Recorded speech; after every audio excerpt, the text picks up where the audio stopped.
Good evening, ladies and gentlemen. Welcome to Camp Memorial Stadium for tonight's game between the Mount Carmel area Red Tornadoes and the Shamokin area Indians. I'm Bob Else, along with Warren Altimore, Wayne Brokenshire, bringing you tonight's game on a nice night from Shamokin. Usually down here you had a wet night, a cold night, but a beautiful, well, maybe we were used to the games we played here. Camp Memorial's been pretty nice to the Red Tornadoes. It has.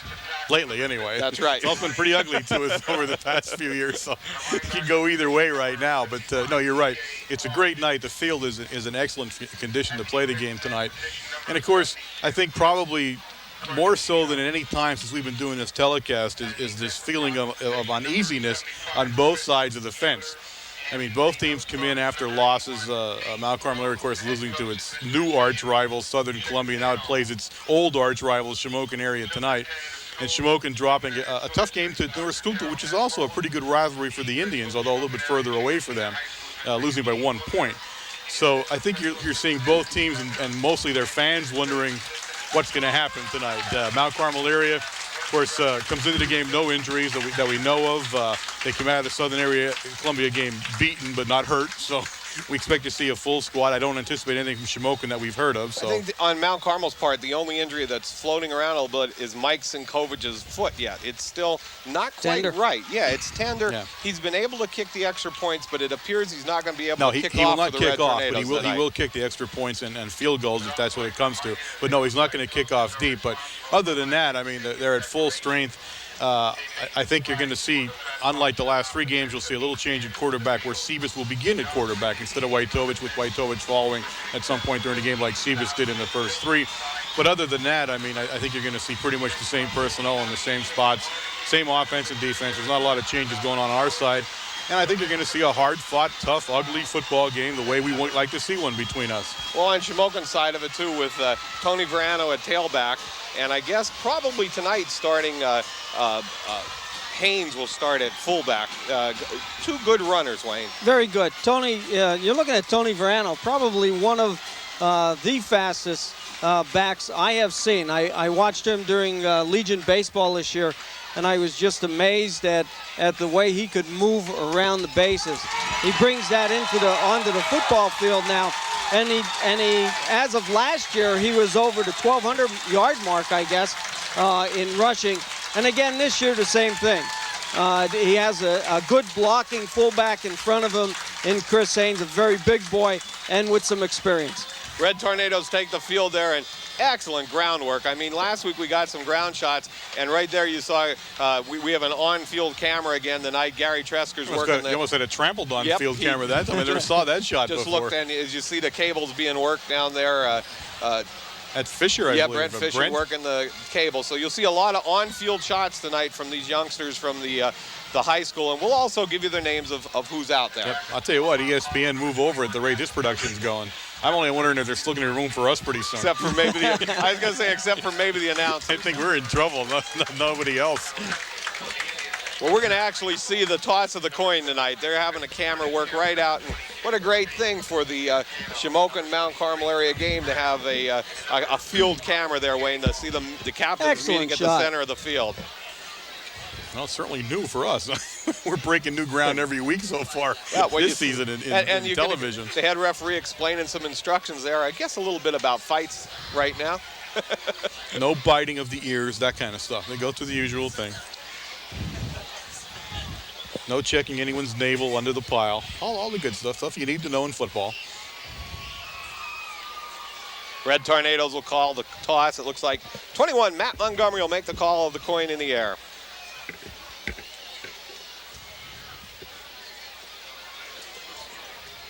Flips up. Shamokin has won the toss. Shamokin's elected to receive. So the Red Tornadoes will start kicking off. Shamokin area will receive, and this is the annual coal bucket game. They don't get any bigger in backyard rivalries than this game right here, Warren. No, this is as good as it gets. I don't know if we're having a problem with them, but No, I can hear you. We sure here? Yep, okay. You're good. Well, I'm like in and out with the crowd noise here, but And I think for the longest time, this is probably the most evenly matched football game we've had. No one seems to be coming in an exorbitant favorite. You know, no one's picked a win. And I said it's going to be a real feeling out process. I think in the beginning, I think Mount Carmel area, if they learned anything from last week, was that they've got to be more physical. They discussed it at Supper Club last night, really heavy. You know, that was the real theme, was that we've got to be more physical on the football field. So I think you're going to see that. Shamokin area, of course, has made its living being physical on the football field over the past years, so they don't have to worry about it too much.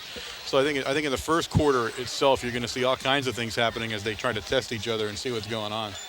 Two things going wrong right now. Coach Conley's headset not working at all. He has no communications upstairs. Kicking off for the Red Tornadoes tonight, number 77, Chris Shue.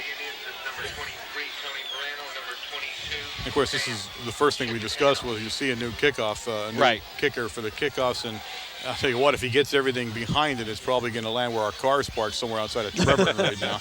He certainly has enough behind it, he can let it go. Yeah, Chris is 6'6", 300 pounds.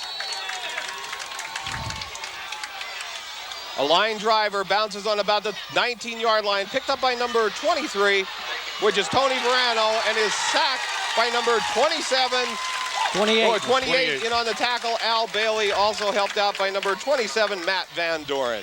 Yep, I mean, that good coverage by the Red Tornadoes. Good hit. Actually, 28, Van Doren had the initial hit. 28 was Bailey. Or Bailey, I'm sorry, Bailey. Van Doren is 27. Right. Okay, I'm going to get Van Doren tonight. It's the last thing I do this season.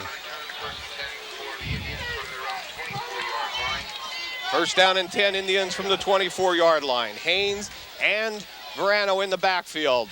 Griffin's gonna throw, looks downfield, hits a receiver, Verano, and he's a first down at the 39-yard line. And Shamokin talked about this a little bit on the sidelines tonight. We heard that they are gonna come out throwing. They said, Coach Chicatano said, we might throw 30 times tonight. So. Well, I'll tell you what, they're coming in with a quarterback that is going to be able to throw the ball. As you see there, you know, he's right on target. Last time we played them home here, if you remember, they ran trips right. Paulie Yost was the halfback at the time, and they were trying to isolate one-on-one with Paulie Yost, and they succeeded at that time, so it worked then. Expect to see it tonight. Now, Verano came out of the backfield on that play, though, so we'll see what happens from here. There they go with a full house backfield. One receiver split far right. Handoff to Verano. No running room this time, and he's stopped for about a 2-yard loss.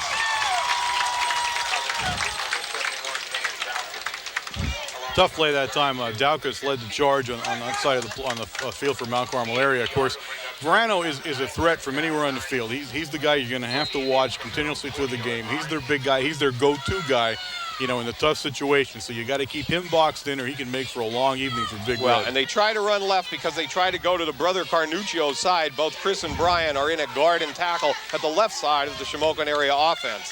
Second down, 9 yards to go. Chicatano in motion. Griffin back to pass. Big rush from Chris Cuff, and he's sacked at about the 29-yard line. I'll tell you what, there's a play there. Chris Cuff left untouched and has not shown that type of speed, even though in the last 3 games, he has been released from that end that he could blitz, coming in untouched, but showing some very, very quick foot speed to make the tackle on a 10-yard loss. Now brings up a 3rd and 18 for the Indians now. They've marched steadily backwards since the initial throw for the first down. And again, running on this defense has been proven now as we go into the game 4, very, very difficult to do. Trips left for the Indians right now, a lone back. Griffin's back to pass. Now he's going to run the draw, and read very nicely by number 54, Jeff Evans. Evans all the way. The dog was smelling bait right there, and he came in and made the tackle. Oh, good defensive stand that time by Big Red all around. I mean, really played with intensity. And again, I can't stress enough that if Coach Williams talked about anything last night, it was that focus, that intensity, and that need to be physical on the football field, and you're seeing it. Here's something different on the punt for the Red Tornadoes. They have a lone back in Sebas with Montgomery in the middle man. This one's in the direction of Montgomery, calls a fair catch at the 42-yard line, and he's hit after the play, and that is a penalty. I can't imagine what he was thinking on that one. I mean, No, even he stopped for the fair catch, and as soon as he caught it, then he popped him a little bit. No, he didn't hit him hard, but I don't. It was almost like a hug, but you can't touch him after he's called a fair catch, and that's going to cost him 15 yards. Now, there's one thing that we had seen last week was the short punts by Southern Area, ball skipping on the ground. Very difficult for our receivers to pick that ball up. Now we've made a move slightly here where we bring one of the backs up to pick up the short punt and the second back in the backfield to pick up the longer punt. A big break for Big Red, of course, and that puts the ball in Shamokin area Indian territory at the Shamokin area 42. 42, yes. Sinkovic, the lone back for the Red Tornadoes. Up to Sinkovic, up the middle behind Daukus, Else, and Sinkovic.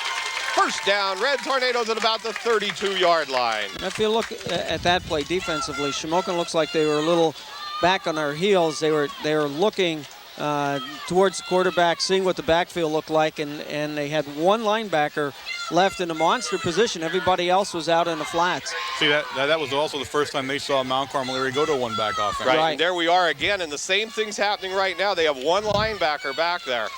Sinkovic up the middle again, and 44 in on the tackle that time for the Indians was Mike Spears. After about a that was the first down there. Okay, so we were going, I missed it. I thought there was a first down. First down, Red Tornadoes at about the 32.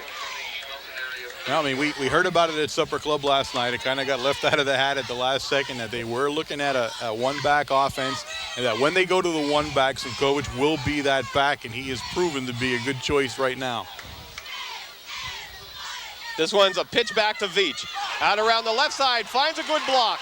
Still on his feet to the 20, to the 15, to the 10-yard line. John Veach with a nice run for the Red Tornadoes. Some good blocking out there as he directed some people. I think Mike Sinkovic was one of the guards that pulled out and did a great job. Well, I mean, you're looking at what Mount Carmel area probably has as its greatest advantage, guys, is that you go to a one-back offense, now you know if you're going to hand the ball off, it's going to Sinkovic. Yet he still pounds you to crap into that middle, and he picks up 8, 4, 6 yards. Then, boom, you go back to your regular offense, and you try to go outside on them, and Veach gets around the corner.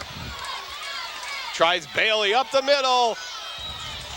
And really a great play made by number 52, which is the Brian Drust. He was the right tackle, and he just came breaking in over everybody. And he was right blocked. Tackle, right? It was a great play. He was blocked. He grabbed the shirt as Bailey was going by and stopped his forward progress. Second down and about 8 yards to go. The Red Tornadoes can make a first down at about the 6-inch line. 7:13 left in the first quarter. Split backs for the Red Tornadoes, Bailey and Veach. Pitches to Bailey. Going to take it wide around the left side. Still on his feet, touchdown, Red Tornadoes. Nice run by Bailey. That time he actually passed Veach out on the run when he cut a little bit inside, left his blocker go outside, and just made the right cut at the right moment and headed for that pylon and got into the end zone. But I think clearly Shamokin area has been rocked back on this first offensive series. They're going to have to regroup because they looked out of position and a little bit confused about what was happening. Number 58, Mike Sinkovic will kick. Snaps back from Jonathan Else. The hold by Montgomery, and the kick is good. With 6:58 left in the first quarter, the score, Red Tornadoes 7, the Indians nothing. Well, I don't think his foot looked like it hurt all that much on that kick. No, he boomed that one, didn't he? Well, sometimes I think when you let up a little bit, Wayne, with a kick like that, it makes it actually go a little longer. Oh, a little definitely. Bit like a golf shot. You're relaxed. You're not trying to kill the ball at all, and your momentum is actually carrying you through the ball. That's the way he should be kicking all the time. Head down, nice and relaxed, and kick through it. That was one of the best orchestrated drives that Mount Carmel has had this year, right there. In the first four games, in terms of absolutely. Play, I mean, the coaches did an outstanding job on the play calling. They moved people around. They handed the ball off to some excellent runners, and the line did a heck of a job blocking there for the Red Tornadoes. I mean, I think for the first time this year, you saw all your threats in the game at the same time. and you saw a defense trying to figure out which one they're gonna go after, and it's impossible to do that. I mean, we can really stretch a defense, and that time I believe Shamokin was stretched to the point where, as I said, I think some of them were out of position, and some of them were a little confused about where they needed to be on and that. when you have Bailey and Vija split backs, you don't know if you're going left or right. Yeah. Right. Yeah. It's amazing when you split both those guys with the speed they have. Chris Shue will kick off for the Red Tornadoes. A nice high one taken on about the 20-yard line by Bill Wetzel. Out around the right side, and the Red Tornadoes are swarming tonight. 88, Jake Shellhammer. Oh, my goodness. 27, Bailey. Matt Van Doorn, and 28, Bailey. Bailey it's again. It's 26 right here. No, yeah, but 28 was Oh, also okay, in Bailey in there, and also 26, which is Ronnie Lentini. Ronnie I'm trying to say Lentini, you got Brian it. Lentini. Ronnie Lentini. Well, that was ugly, guys. I'll tell you what, we're special teams play is turning ugly early here for us. That's the way you like to see them play. My goodness, there's some nice hitting going on. We said physicalness was the key to the game, and it's showing itself right now. Griffiths pitches back to Verano. Tackled on after about a 1-yard gain in there, number 60 Malikoski, and 54 Jeff Evans. And the one thing I do notice is that, especially offensively, Shamokin's doing a lot of talking out there. There's a lot of conversations going on both sides of the line right now. That's what I said with everybody kind of feeling each other out. You know? Right. seeing how mad you can get.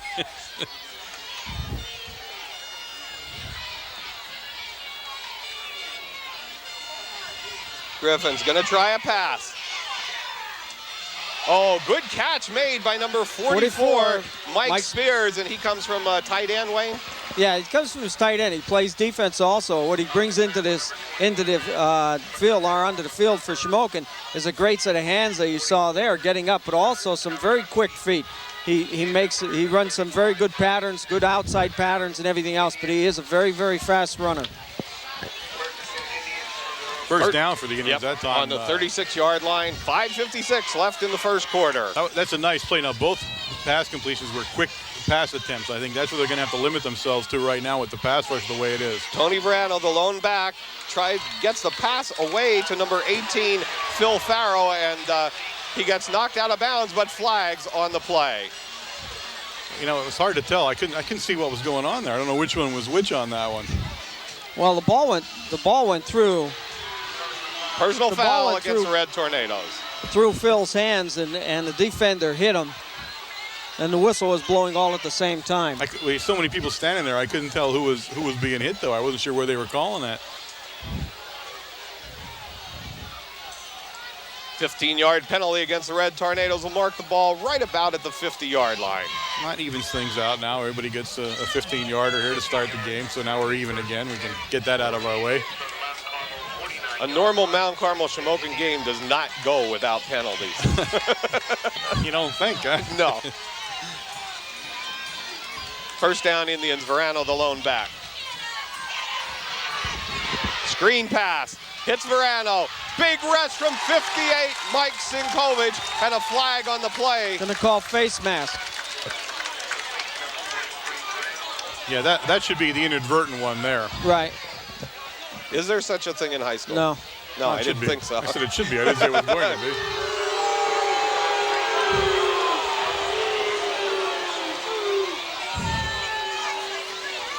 Well, I mean, I think clearly he touched his face mask, and I think what really is the discontent here is that last week you couldn't possibly. I mean, there were so clearly made face mask penalties, and there was no flag on 3 or 4 of them that the fans here are wondering, do we start calling them again? Because last week there was a moratorium on face masks, I believe. Yes, there was. Now, I'm not saying that affected the game one way or the other, but certainly you want to see it called evenly. We have an official's timeout here. Right now, Coach Williams and Coach Conley, I think, disappointed in that he did touch a face, but it wasn't a face mask. No. He just ran him over. But in high school, you can't Mike touch it. Sinkovich just ran him over. First down and 2 yards to go from the 41-yard line. Griffiths back to pass. Big rush from Cuff and Malikoski. Wow, Cuff was on him, but Malikoski finished him off. I think one of the things I think is odd for Shamokin area is that they're continuing to roll and pass at Malachowski's side, and I think that's gonna be a serious mistake as the game wears on.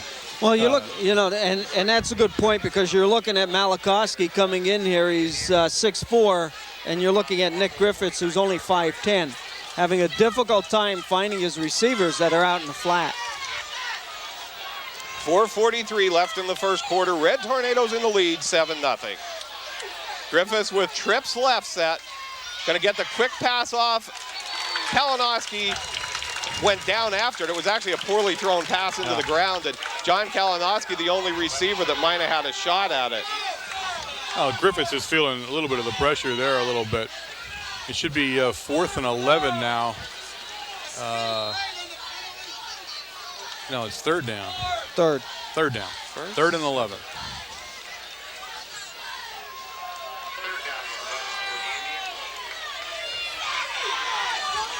They're going from a shotgun formation.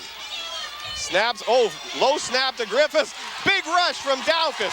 Dan Daukus beat the ball. Right. Dan Daukus, 71 from his defensive end position, beat the ball. And that must be a design play, because you could see Danny just revving up and ready to go.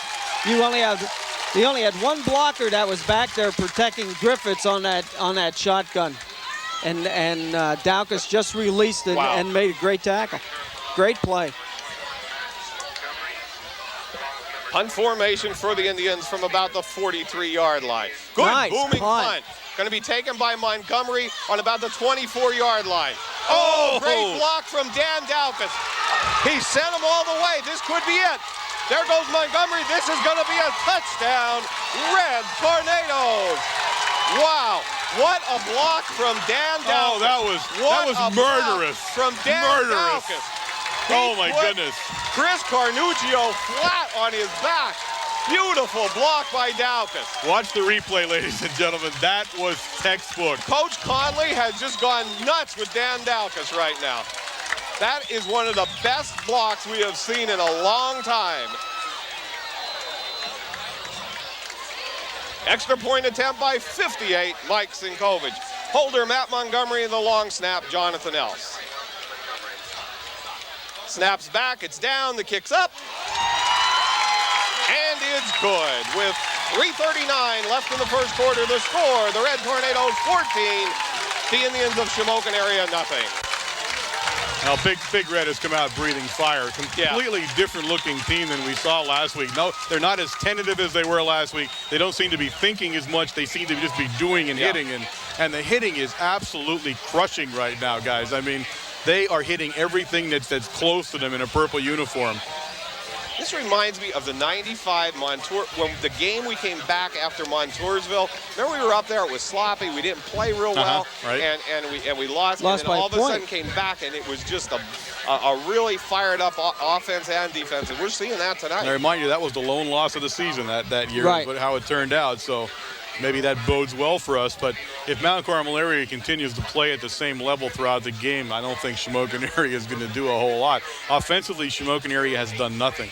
They've completed a couple of passes for a first down, but they cannot see, at least so far, they have not been able to run the ball at all. They have not crossed the line of scrimmage with the ball yet. Boy, Montgomery made a couple great cuts, too. We talked about the blocking. There was some good blocking. We saw one great block. Yeah, we kind of got fixated on Daukus. Right, yeah. but boy, as ahead of Montgomery. Matt made some great cuts there. There's the squibber kick off a shoe, and he can get it bouncing around back there.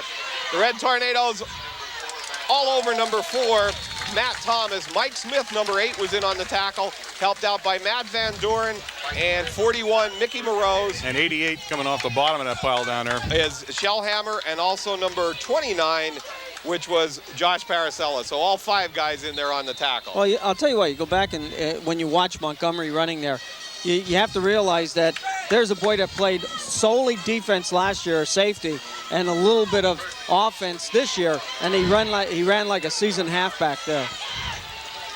First down and 10 for the Indians. Pitch back to Verano. Big rush from Sinkovich, helped out by Jeff Evans and number 5, which is Zivas, and also 54, the Dog Evans. Oh my goodness, folks, this is incredible. Defensively, they are smothering the Indians right now. Well, they gave him a 2-yard loss on that. They're three now. Yeah, second and they brought 13. it. They brought it back 5 yards. Well, that's. I mean, his forward momentum had stopped there. I mean, you can't argue that play. They would have pushed it back to our car again, and they let him. But that's probably a good call. A 3-yard loss is about where it would have been. Usually they pick it where you first get hit. Now he did not try to do anything after that other than not getting killed, and that's a good call. Second down, about 12 yards to go. 2:46 left in the first. It's going to be the end around the Chicatano.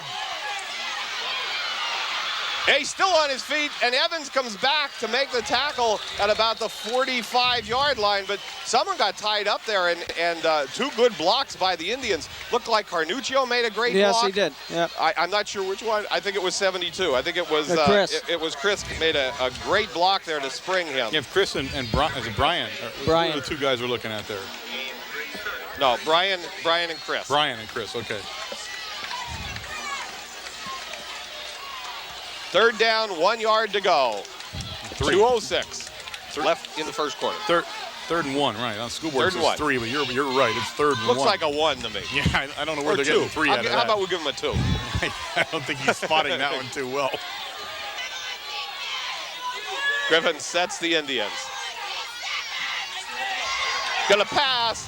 Gets the ball away, broken up by 35 Detry, but what a hit put on by 71 Dan Daukus. I tell you what, Griffiths will not be able to do that many more times. That was as solid as a hit as you can take, as he had himself. His arm was out, extended, and he got hit as he was just about passing. He will not be able to take a lot of hits like that. Dan Daukus is breathing fire right now. Yeah, I mean, I think somebody put thumbtacks in his pants or something, because he came out with a real bad attitude so far tonight. Montgomery and Sebas deep for the Red Tornadoes.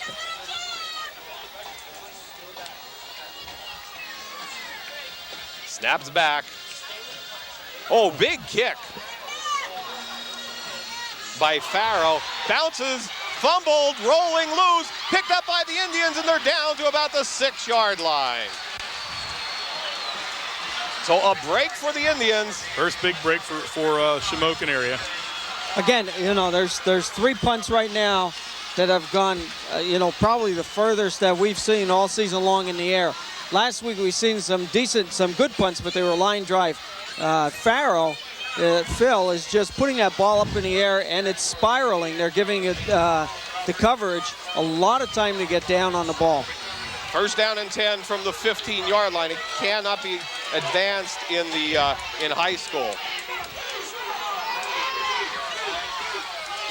1:30 left in the first quarter.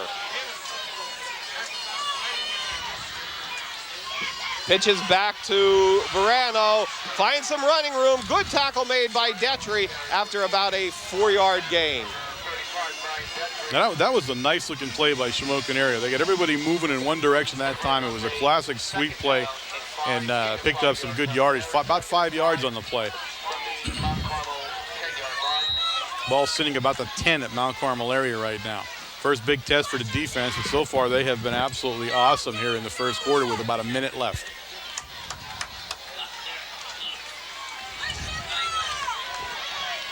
Second down, about 5 yards to go. Tries it up the middle to Verano. Daukus with the hit after about a 3-yard gain to about the 7-yard line. Boy, Daukus doing a heck of a job. He's coming over from his end position. Third down and about 2 now for Shamokin area. The ball's resting about the 7-yard line. 21 seconds left on the clock. Usually look for the scoreboard to tell me where the ball's on, but apparently that part of it's burned out because it hasn't worked since we started here.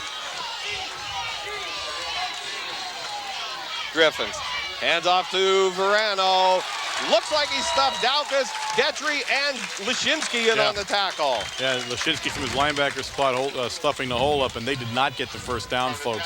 That's going to bring up a 4th down call now for the Indians, and they still got, I would say, 2 yards or a very long one. And I said the big person there was, you look at Steve Sinkovich coming through the gap and making an initial hit in the backfield. He didn't make the tackle, but he did make the initial hit in the backfield to slow Verano down. Well, they have the quarter break to talk about here a little bit. 14-0, the Red Tornadoes in the lead at the end of the first quarter. And we're in the box at Kemp Memorial, and there's a great picture. And kids doing a great job tonight of switching it around. We'll give you the crew here in one moment who's working with us tonight. Looks like Wayne's getting to make the move. Yeah, the main camera tonight is Joe Mazer. The lower press box camera, we have John Beluda, Tarek Goodlunas, Ryan Devine. Program director, our boy Joe Novotny. Shoulder to mount camera on the field, Gary Tresker, and the cable grip, Brent Fisher. They gave a lot of instructions tonight, Warren. Yeah, they're getting a little too big for their britches, I think. But I'll tell you what, if any of you people see these kids out there, just kidding. Thank them very much. I'll tell you what, because you would not be seeing the game now or Wednesday night without them. We'll try to picture us trying to throw this production. I like watching it here better than out in the field. Fourth down, big fourth down play for the Indians. They tried the option, trying to get it outside. Now it's a pass, and wide open was Verano in the end zone. Nobody covering him. Touchdown, Indians. Yep, a little bit of trickery that time by the Indians. Put the ball in the end zone on a good call. A good call by Shamokin area that time. Sam Chicatano sent in kind of a trick play. We had him well covered. He certainly wasn't going to go in on the run, but he did pass the ball over everybody's head, and there was a wide open receiver in the end zone. Well, again, you're taking advantage of the defense. Our defense is a run coverage. We see run. Our defensive backs, our cornerbacks do come up, and that's what occurred. 18 Farrow with the extra point. It's up, and it's good with 11:54 left in the first half. The score, the Red Tornadoes 14, the Indians 7. So the Indians capitalized on a break here, a fumble by Mount Carmel area deep in its own territory just at the end of the first quarter, put 7 points up, and now the ball game's turned into a ball game again. The Indians for a moment looked like they were going to be run right out of Kemp Memorial Stadium tonight, but have regrouped themselves and taken advantage, and that's what a good team does. We want to take a moment here while we're waiting to kick off and take 1 second to thank Industrial Maintenance and Construction, Frank Losby's company, for providing the camera assistance as far as the setup. He gives us the beautiful truck that we take all our equipment in and set up and get everything sent to you from. So we want to appreciate him again and say thank you to his whole crew. They come out and do a great job for us.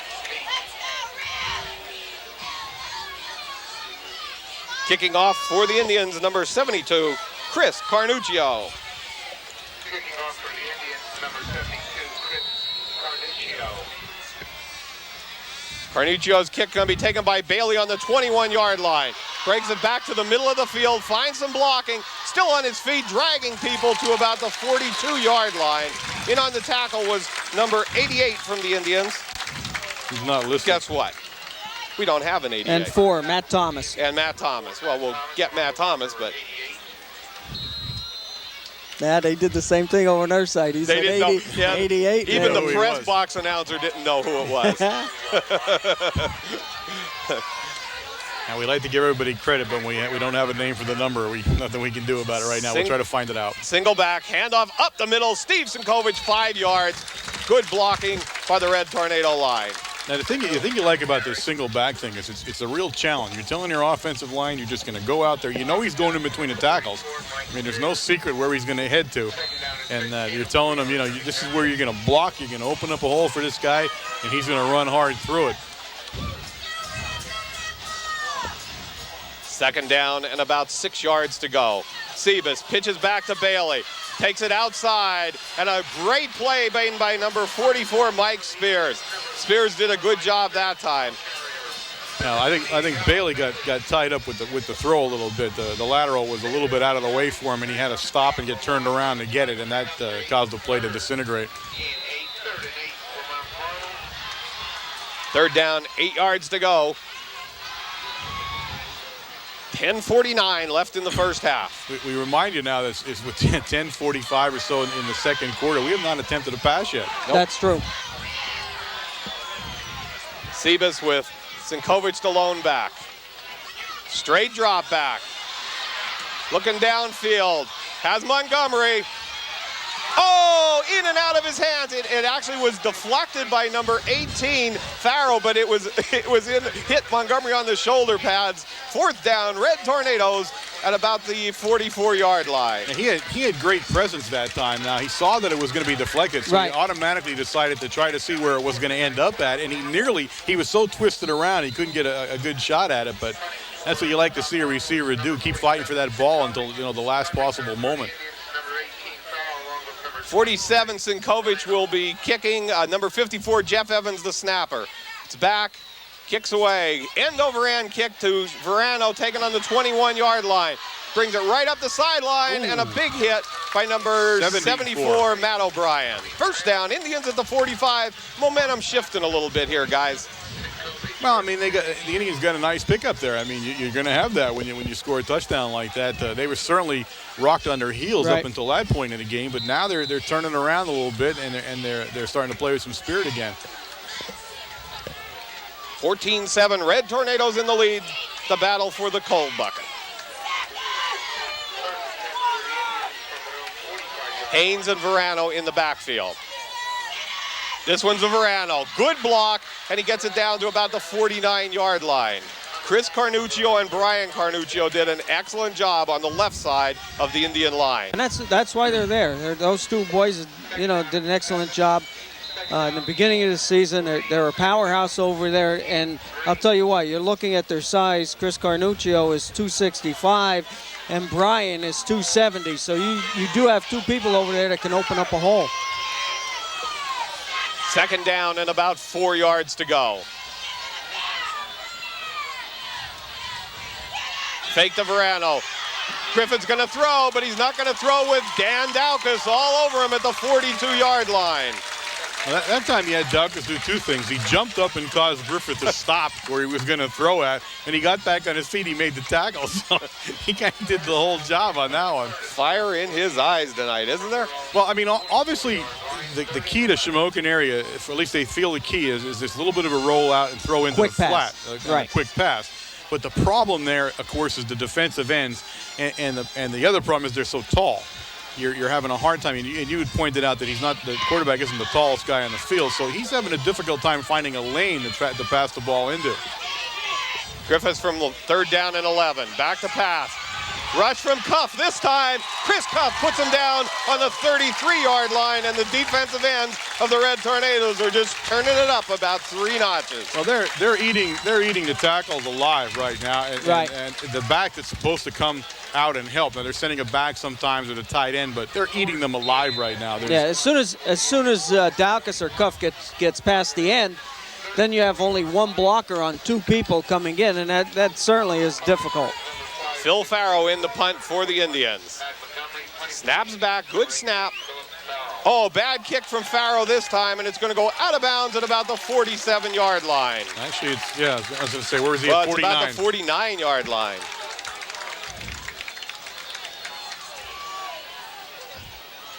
And that time the Indians had an extremely poor offensive series. They really did. That was not what you want to see for the Indians.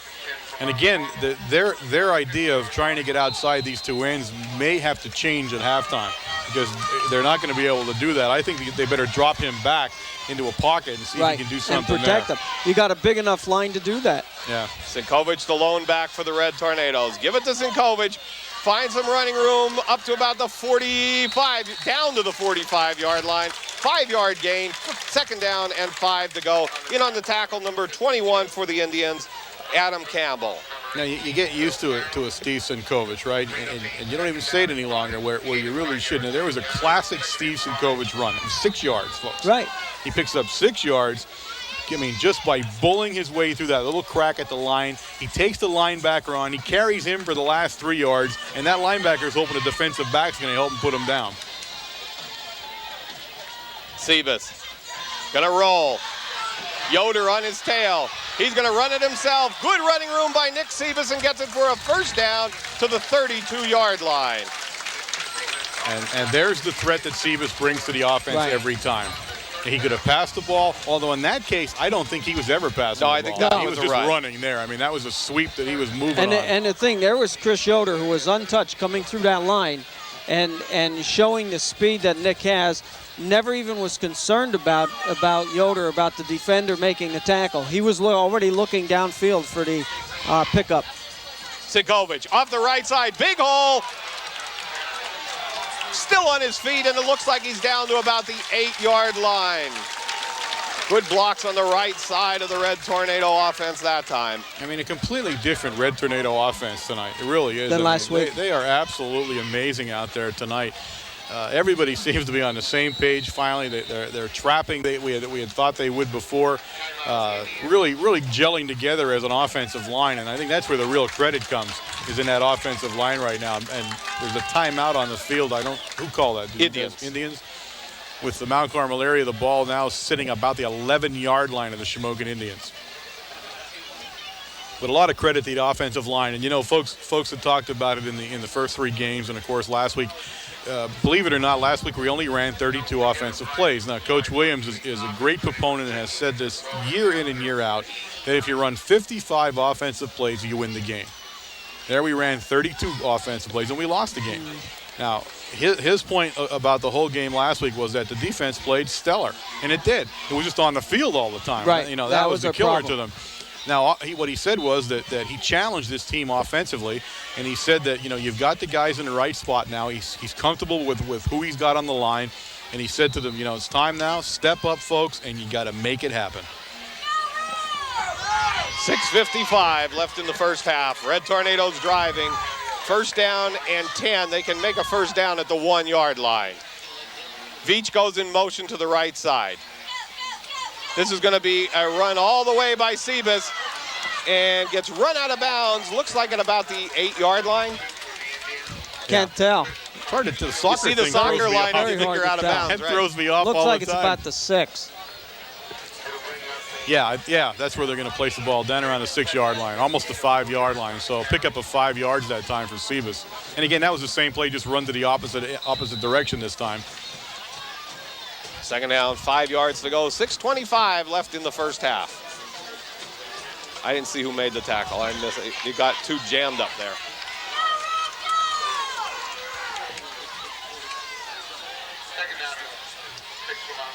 Avellino goes in motion to the right side. Sebas, quarterback sneak, and gains about 2 yards. Yeah. No, he's down. Oh, more than that. That was a good sweep. No. Oh, okay. Where he got where his knee hit, though, I was trying to figure it out. And that's going to be about the 4-yard line, really. That's about a 2-yard gain there. Brings up 3rd and 3 for Big Red. Ball's on the 3-yard line, or on the 4-yard line. They can conceivably, as you said, make a first down on the 1. Sorry, there's a That fly was a bug. attack I there. saw that. that thing had teeth. Sebas, that's the Red Tornadoes. Tries Sinkovic up the middle, and it looks like he's close to a first down. Now, I think he's going to need probably a half a yard the way it looks. And they're going to measure. Now they're looking like it's more than that. It looks like maybe about a yard. Timeout, Big Red. But I would think they'd want to measure this. Okay, now you can see where the marker is. Yeah, we get confused. You're getting confused by the got yellow that line. inner box in there. Really. Well, that's the markings for the soccer field. Really? Yes. Well, they should erase that for the football game because I can't tell what the heck's going on there. There's 72 lines down there. I have enough trouble when there's only the regular lines going down there. Coach Williams working on the offense right now. I wasn't told to study for this kind of a field, so they're going to have to do something different here. The really confusing part is when they get down from the 20 in, though, when you keep looking at that line, and then you can't see where the end line is. You know, the out-of-bounds marker, it seems like it's so far away that you're never sure where they are. Big Red's going to go for it with 4th and 1 at the 2-yard line of Shamokin area. What a spread-out formation this is, guys. This is spread out. Sinkovic off the right side. Now Second effort could have given him first down. For sure. I don't know if he Wasn't got a touchdown, but it was close to it is a first down. First down, Mount Carmel area. We're waiting for the signal, but it'll come. Yeah. Oh, they're going to. Well, I mean, it's either going to be a first down or a touchdown. It came back a little bit. It came back a little bit, guys. There's no way that's not a first down, folks. And if they marked it anywhere but that, I'm going down and talking to them. Well, we're going to see right now. There's the measurement. First down. First down. Red Tornadoes, goal to go from the 1-yard line. Now, guys, who went out on a limb on that baby while the two of you fell silent? No, I think that's the first time anybody went out on a limb. Come on, let's show some confidence here. 5:10 left in the first half. 14-7, Red Tornadoes in the lead. That was actually the first time in 3.5 games I called it right, though. I admit it. Quarterback sneak, touchdown, Red Tornadoes. Nick Sebas behind 75, the bus else. First time we get to see the bus with the quarterback sneak. The bus stopped in the end zone. That's where that bus stop was. And I'll tell you what, I mean, we said this, now we had Vic last year, of course, behind Bus, and such a big kid, it was harder to see what was going on the line, but Sebas, not really as heavy as the quarterback last year, and you see what Bus does on this kind of a play, and you can see where the hole is. I mean, he just needed to step forward and dive into the end zone. Mike Zinkovich to attempt the extra point, snaps back, kicks up, and no good. That was the trouble with the holder and the snap. The ball came back a little funny, low, and he had trouble getting it down. So, with 4:54 left in the first half, the score: the Red Tornadoes 20, the Indians 7. Again, Mount Carmel area is showing everything we thought we would see offensively from the start of the season tonight. I mean, if there was a time to come together, this is it. Tornadoes number 77, Chris Shue. Good kick this time, taken by Chicatano at about the 15-yard line. Tries it up the middle, and I'm trying to see who the initial hit. 27, Matt Van Doren. O'Brien's coming out of there. Oh, Matt O'Brien there, and also 28 in on the tackle, Al Bailey.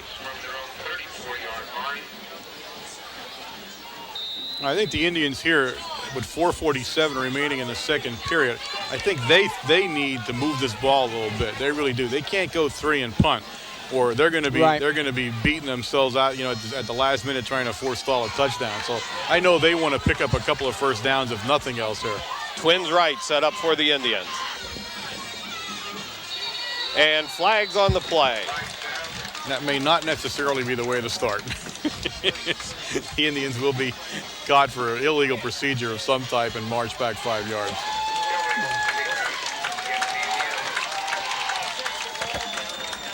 That'll take the ball back to about the 28-yard line.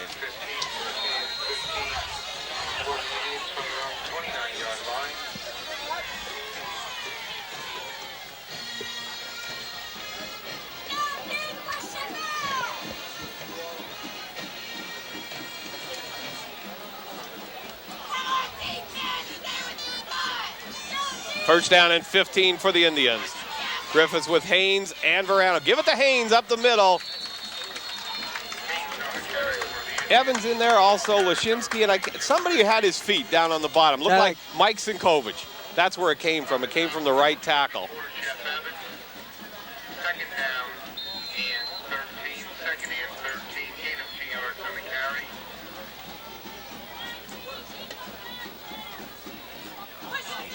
Gain of only 2 yards that time when the fullback carried it, and we haven't seen the fullback carry the ball much for the Indians so far tonight.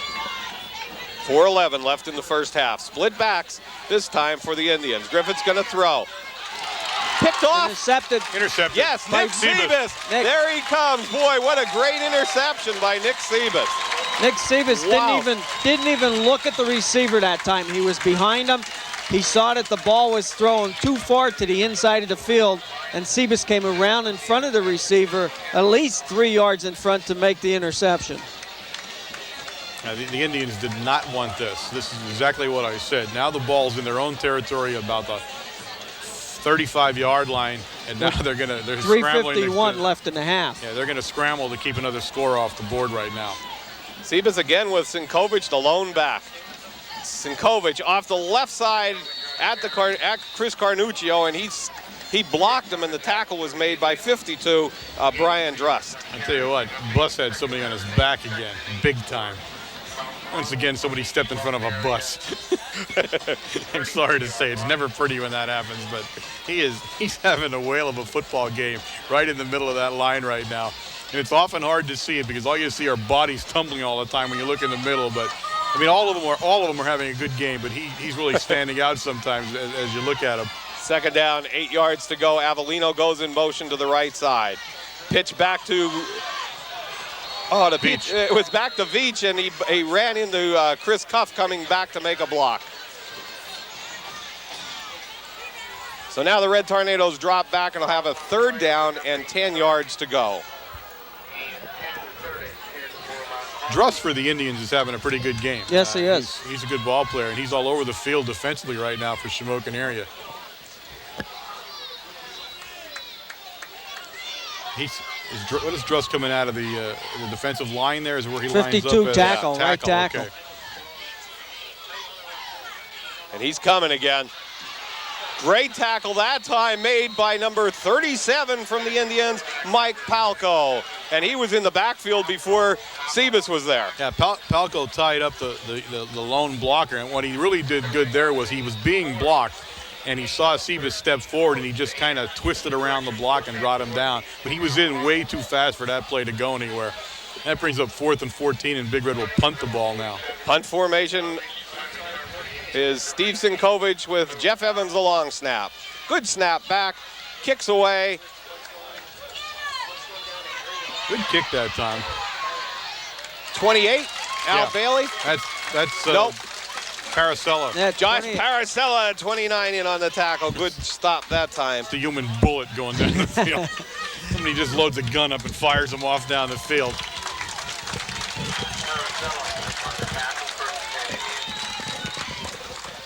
1:41 remaining in the 2nd period. Ball sitting right at the 18. Very I'm good. looking at that other line again. I almost said 20 that time. I almost said it. I was close. Griffiths comes up over the Indians. Tries it up the middle. That one for about a 2-yard gain, tackled by 58 Mike Sinkovich and 32 Rusty Lashinsky. And the Indians look a little content right now about maybe trying to run this clock off and getting in at halftime and seeing what adjustments can be made. They had one good-looking offensive series, and that was a short one where they recovered the fumble, but they have not done a whole lot offensively. And I believe when we see the stats of Jose when I run down tonight, that it's going to reflect that. They have not had a great offensive first half. This looks like a passing formation, though. They do it with the split backs, and they've been throwing out of this. Griffiths, the quick short, over the middle, hits the tight end. And number 44 Spears coming out. Good tackle made by Montgomery, but Spears did a great job of breaking out across the middle. Yeah, the tight end is coming free from however they're doing that, and I know that at halftime they're going to have to watch him a little bit. He's doing exactly what Southern did. The difference in this case is he's catching it where Southern dropped it 3 times, I think, in that same area, that flat area outside. So 44 right now can be a powerful weapon if we don't keep our eye on him. Clock running down, 38 seconds left in the first half. 20-7, Red Tornadoes in the lead. Griffiths tries an inside handoff, put read nicely by number 60, Jason Malakowski. A nice play by Malakowski that time. He was blocked well, but he reached out and made the play. Timeout called by the Indians. To bring up a 2nd down and 17 and 3 yards on the carry. Now Malakowski shows you just how tough he is on that play. When he took a good block, he really did. I mean, they came at him, they engaged him, they got him in, and he still makes the play. And that's the real tough part about blocking a great defensive player like him, because even when you get a good block on him, sometimes he makes the play. Coach Conley going over his defense right now, and with the 3 cameras, even at Kemp Memorial, we can pick up the Indians, we can pick up the Red Tornadoes, which we just did now, and then we can pick up the field camera, which is the 3rd camera we have down there, and the next Coach thing Conley we need working to do on is it. we need to get sound in that huddle. I need to know what it is they're talking about now, okay? I don't You just want to see if they're think so. using your play. They're using my play because I had several of them made up for this game. There's the field camera right now we're on right there. Here we go. 2nd down, 7 yards to go. Indians with 28 seconds left on the clock in the first half. Griffiths gonna roll to his left side, looks downfield, and Rusty Lashinsky in on the tackle at about the 46-yard line. Good job by Lashinsky that time. Well, I mean, you got to keep in mind that we're playing a little bit of a prevent here. You don't want them behind you, but you're certainly going to give up a short pass like that. That's not going to do anything. 17 seconds remain on the clock now. Yeah, I guess Shamokin expended its last time out. That was great coverage by Lashinsky, and what he did do is he kept the receiver inbounds. The receiver's trying to get out of bounds to kill the clock and save a timeout. Rusty kept him in. They had to use one of their timeouts. Supper Club tomorrow night. Yes, it is. We had a great crowd again. I mean, we have great crowds every week. We're packing them in. We had veal parmigiana last week. It was absolutely There's the Red incredible. Tornado posse right there. Look at that, Warren. There they are. Boy, we're getting some great shots. Absolutely. And I can't say enough about these kids. It's really amazing what they can do with the cameras and the way they're set up. We just saw a little broke. We did. Yeah, we did. Was he fully clothed? Yes, and he was fine. He was fine. He was cheering for the Red Making Tornado. sure we didn't see a little broke doing something he shouldn't have. You never know when you get caught like that. 17 seconds left in the first half. 3rd down, 5 yards to go for the Indians. Griffiths with Verano, the lone back. Was going to be an option, but Chris Cuff all the way, helped out by 54 Jeff Evans. 4th down, 9 seconds on the clock and running down, so that everybody looks like they're just going to leave this one run down from right here. 2-1. That's the end of the first half. A good first half for the Red Tornadoes. They're in the lead 20-7. We'll be back with some halftime stats in one moment. Mount Carmel area in the first half, gang, rushed the ball 18 times for a total of 90 yards. They passed 1 time for no yardage. It was incomplete. Sinkovich individually had 8 carries for 48 yards. Veach was 2 for 17. Bailey 3 for 8, and Sievitz 5 for 17 yards. Mount Carmel area had 6 first downs. Shamokin area, and this is what I had talked about a little bit in the first half. Shamokin area rushed the ball 17 times, but for a minus 18 yards. Now a lot of that has to do with the sacks. There were 5 sacks in the first half.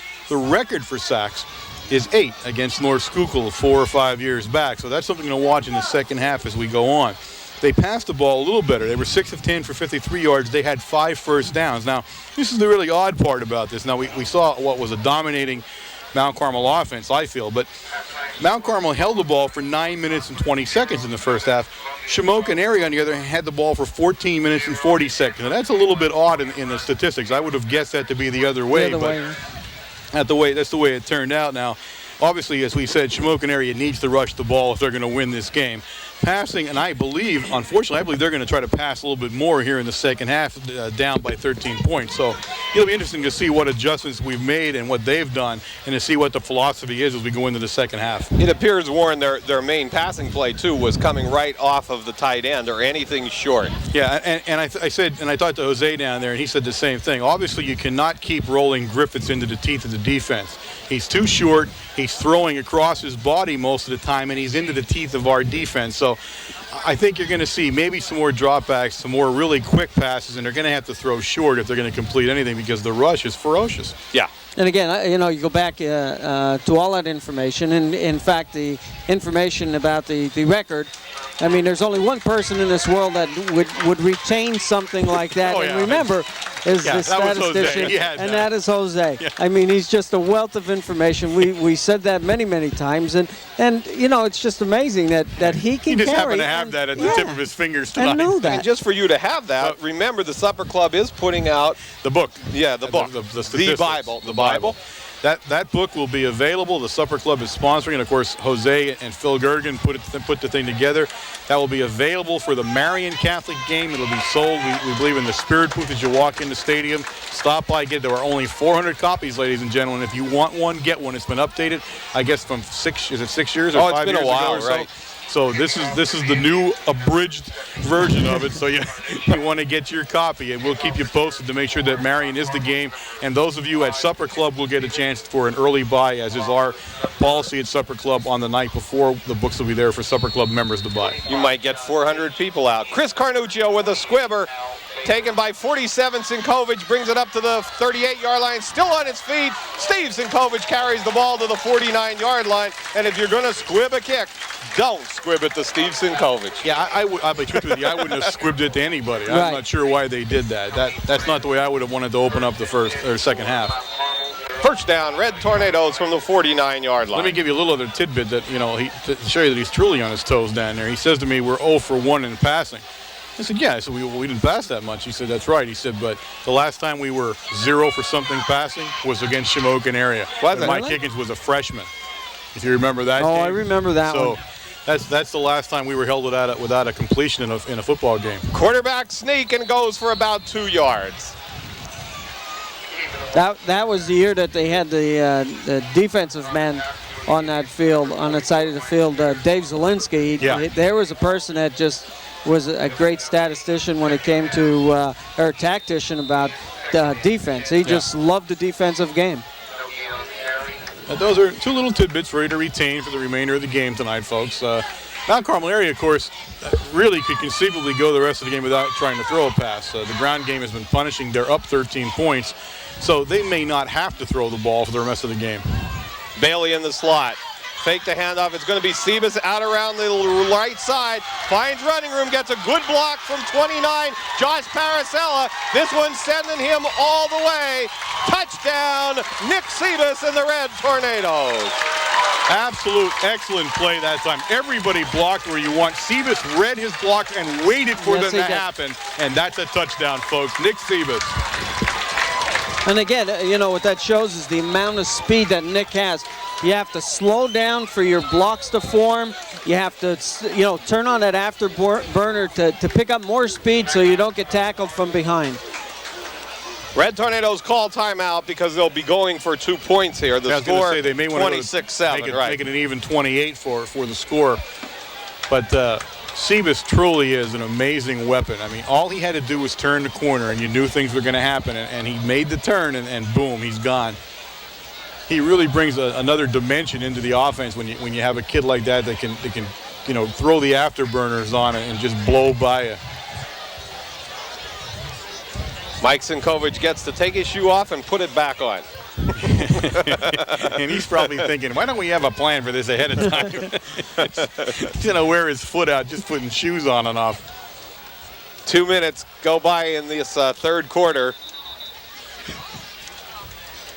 And Red Tornadoes going for 2.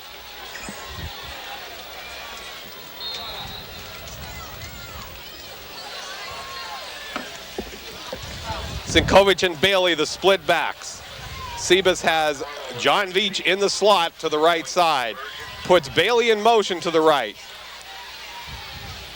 Sebas rolls to his right. Carnuccio breaks right through and makes the tackle. Great play by number 72, Chris Carnuccio. Read it all the way. Give Carnuccio credit. He saw what was happening from the start and really made a great effort and got in. Catching Sebas is no easy task, and he did it. So our hats off to Carnuccio to break that play up. And which one was he? 72, Chris. Chris, okay. I just got the Sinkoviches down. Don't expect me to know brothers on the other team at least until the fourth quarter. So I apologize to the Carnuccios, but they're going to have to settle for Carnuccio most of the time. Well, there again, possession time very short for the Red Tornadoes. Yeah. That was 3 plays, but when 3 plays amount in a touchdown, you don't worry too much about possession time, Warren. No, I mean, it's a quick strike offense, and that's the way it works sometimes. Number 77, Chris I get that one wrong too. Chris Shue will be kicking off for the Red Tornadoes. Kick taken by 22, Verano. Breaks it to the right side, and he's tackled at about the 36-yard line. You got 88 Shellhammer coming Jake off the pile there. 29 Paracella, of course. Number 8, Mike Smith. And actually, Shue was in on that too. 77, The kicker went down and made the play also. So that shows good hustle by Shue on that play.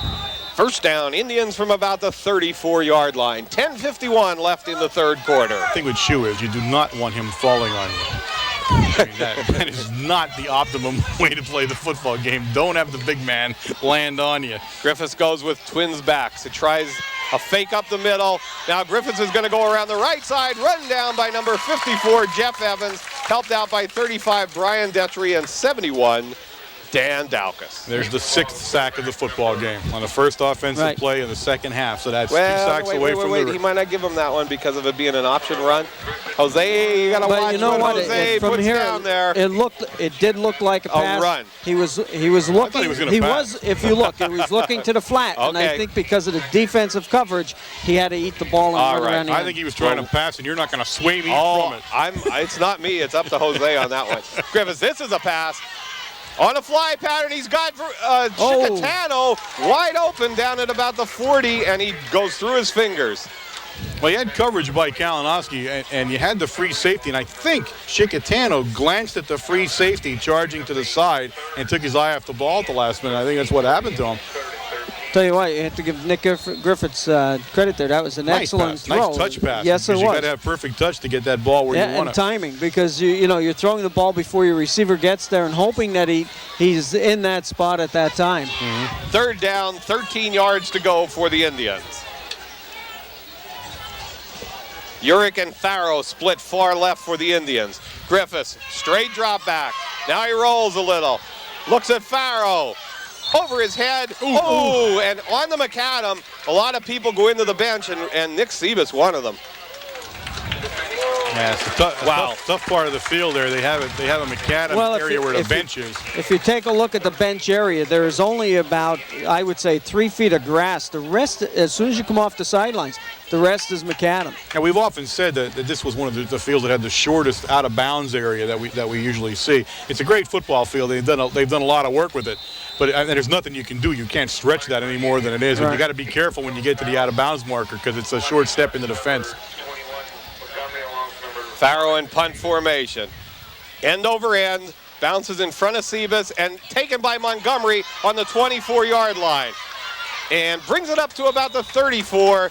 Coverage couldn't really set up for the blocking on that, but a nice run back to the 34-yard line. First down, Red Tornadoes from the 34-yard line. I tell you, Sebas threw a good block on that play, too. He really did. When he wasn't the one getting the ball, he set up in front, he waited for him to catch it, and boom, he threw a great block.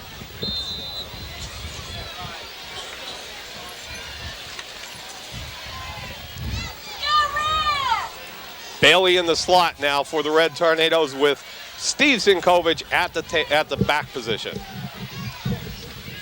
Try it to Steve, up the middle. Good hit that time by 44 Spears, helped out by 55 TJ Walsh. Yeah, Spears played that the way you need to do it. Now, I thought they were a little confused by the one-back offense originally, and they were getting out of position now. That time Spears knew what to do, and he came where you needed him to be. Well, and they brought both linebackers in. Walsh was in there too. You may see the one-back. You may see them defense the one-back. And I said that might be an adjustment they can make at halftime, but when you make that, you're also going to let something else happen to you. I mean, I think that's exactly what Coach Williams wanted to use the one back to open the game up with. Josh Paracella split to the right for the Red Tornadoes. Sinkovich goes in motion to the right. Pitch back to Bailey. He's coming right. Finds some running room down the sidelines for about a 6-yard gain. That was executed very well, that play.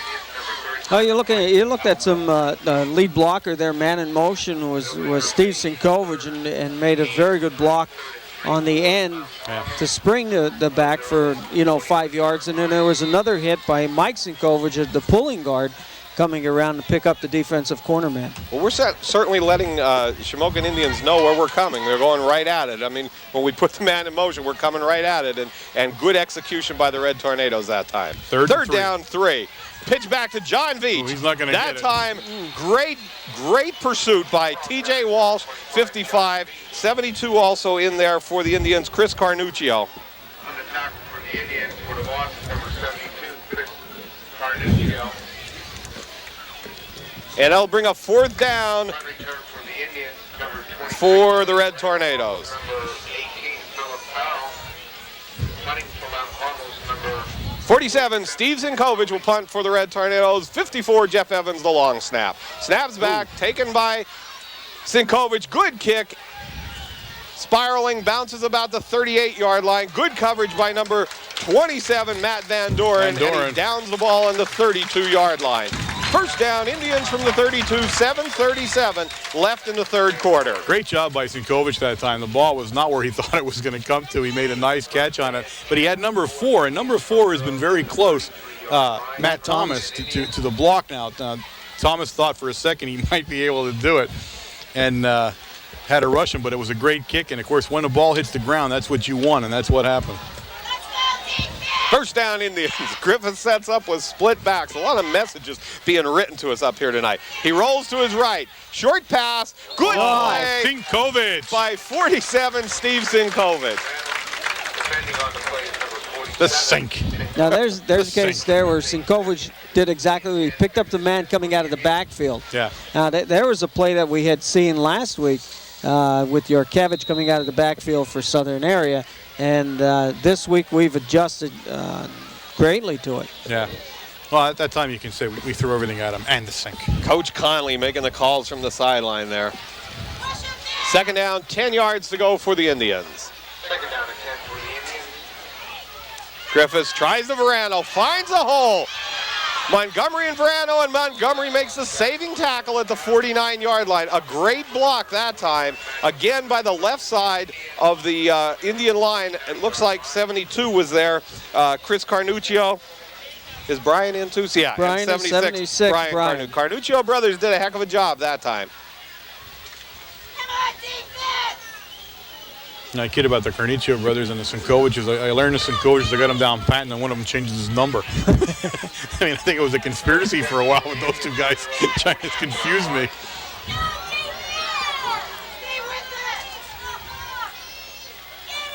Gonna try Verano off the right side.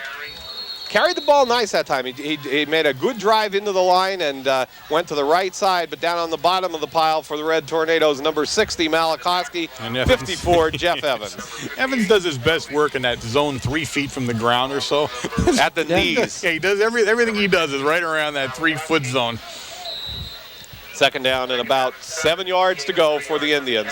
The ball's in Red Tornado territory of the 47-yard line. 6:27 left in the third quarter.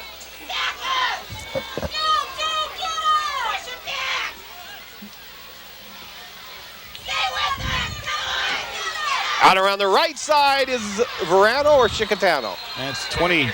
22. That was Sam Chicatano. First down, Indians at about the 36-yard line. Probably the best drive so far of the evening for the Indians. 6-minute, 8-second mark of the third quarter, and they really put together kind of a good-looking offensive drive so far here.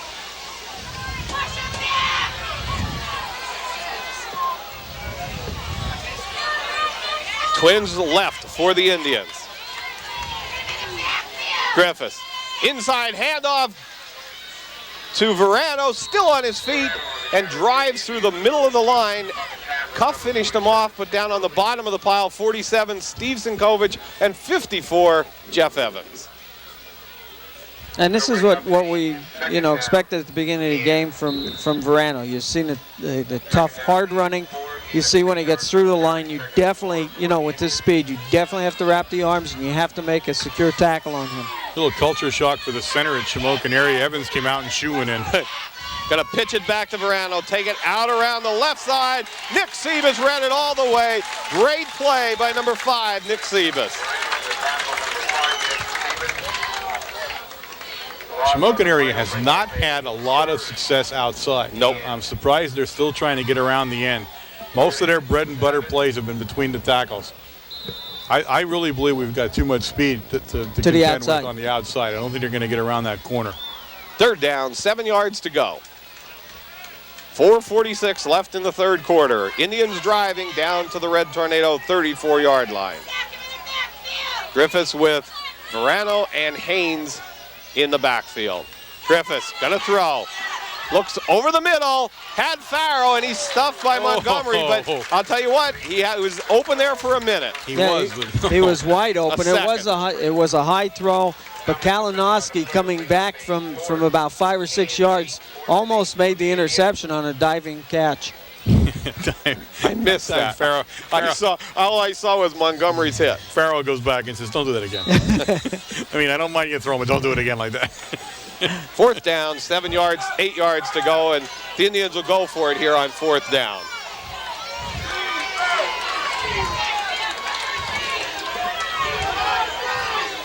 Twins right for the Indians. Griffiths back, looks at the corner. Kalinowski there, breaks it up at about the 5-yard line. And he would have intercepted it, and John Kalinowski used his head and did not intercept it because it was fourth down. Exactly. I think he knew that. And just let Good it go job through by his hand. Kalinowski. Well, he sort of batted it down. Yeah, that's what you want to do. I mean, that overwhelming desire to make the interception is always there. Yeah. But the smart play is to let it go and bring the ball back up to the line of scrimmage. And Shamokin area had a promising offensive series going there, only to be disemboweled down at the Mount Carmel area 39-yard line. First down, Red Tornadoes. 34-yard line. Sebas with Sinkovich again, the lone back, and starting out. This looks like going left, and flags on the play. It was an inside Sally. Haven't seen that one tonight yet, have we? Yeah, huh? Sally's been very quiet tonight. I didn't know if Sally came with us or not tonight on the bus. Apparently she's here. She's alive and well, but she didn't get a chance to do much.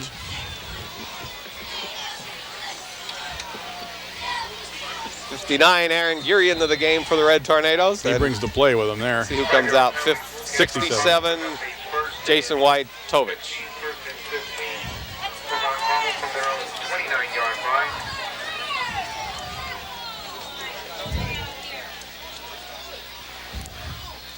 See this. Off the right side, only to about the 32-yard line. Sinkovich did that one on his own.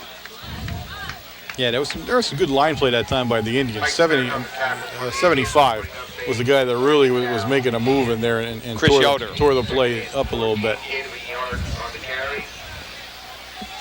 4 minutes remaining in the third period. Of course, Mount Carmel area leading the ball game 26-7. Second down, 13 yards to go.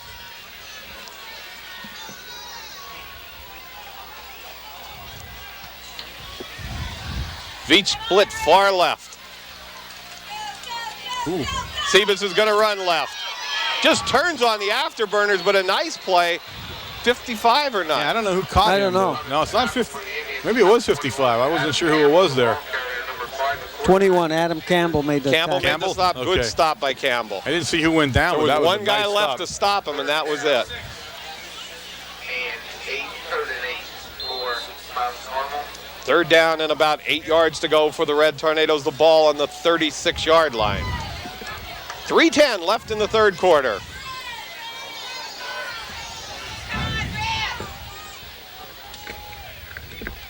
Sebas, quick drop back. Good block. Now he has to scramble. Looking downfield. Ooh, And just out of the reach of 21. Montgomery that time. Montgomery coming back for the ball. at about the 46-yard line. He had like 3 guys on him over here, too. There really wasn't anybody else over on this side of the field.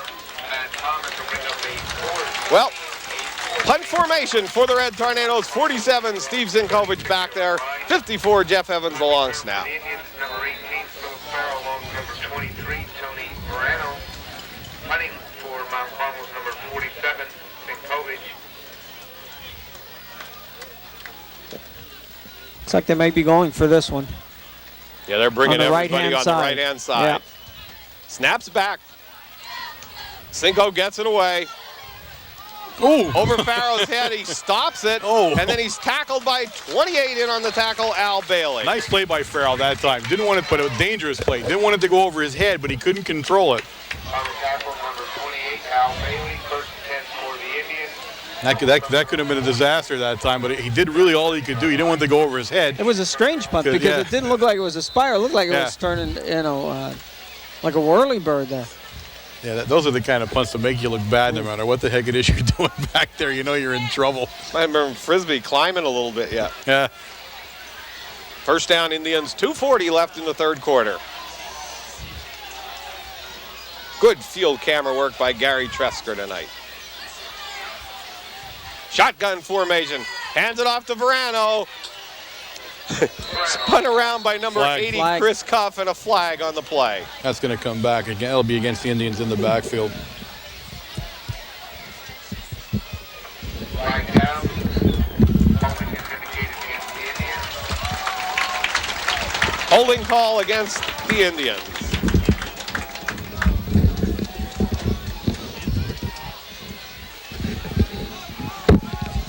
I know the coach Schick he's going to be heartbroken about a call like that because yardage is so hard to come by the way it is for that offense tonight, and a big holding call, bringing up 1st and 20, just makes it all that much tougher to do anything on offense for the Indians.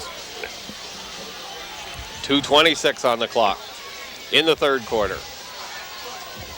Number 18, Farrow, and 22, Chicatano split far left for the Indians. Griffiths out of the shotgun. Daukus in on Griffiths, and that's another sack for the Red Tornadoes. I'm saying 7. Okay. I'm going to say, we'll find out from Jose the Right. true figure, but I believe we're at 7 sacks right now.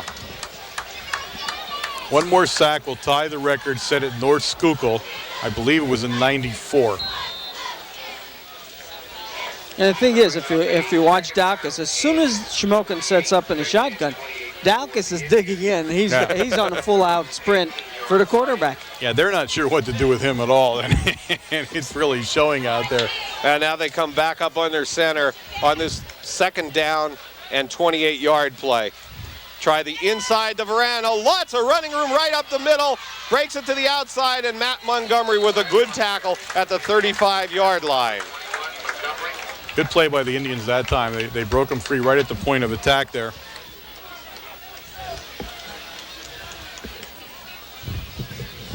Third down and about 12 yards to go. To bring up a 3rd down and 13. 3rd and 13 for the Indians from their own 35-yard line. Chris Yoder back into the lineup for the Indians.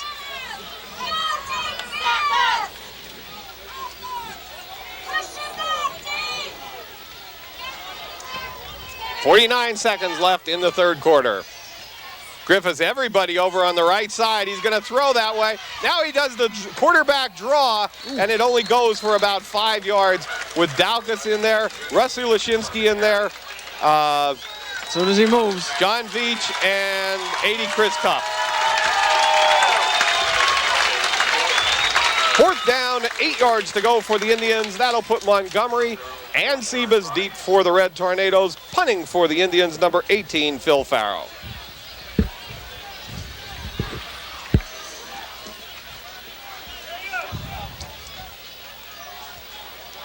They're missing somebody. The Indians are right now missing somebody. They're not sure, though. Nope. They're trying to figure out who they're missing. Now they're going to call timeout. And they'll have to, well, no, and they were watching the quarter, too. Farrow was smart enough to realize don't call timeout. There were 10 guys. There were 10 guys right till the end. Nobody was going to come into the game there and do anything. Heads up play, it's funny, there's a play that doesn't even happen, and Farrell gets to get some credit, though. We do remind you that when you watch us, you are watching an instructional fixed television service, because we'll get in trouble if we don't tell everybody that. And, of course, you're catching this program at 8 o'clock on a Wednesday night, Channel 13, on the Service Electric Cable System. Farrell back to punt for the Indians. Snaps back.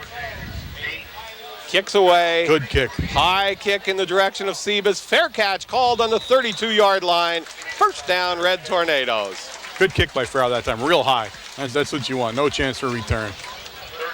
There was only one punt in the first half there that he had kicked off the side of his foot. Yeah. The other kicks were very high spiral and deep kicks. Josh Paracella into the lineup for the Red Tornadoes, along with Aaron Geary at guard and Mike Ravito at left tackle now. Sinkovic, 58, stays at the right guard, and 72 Vogler at right tackle.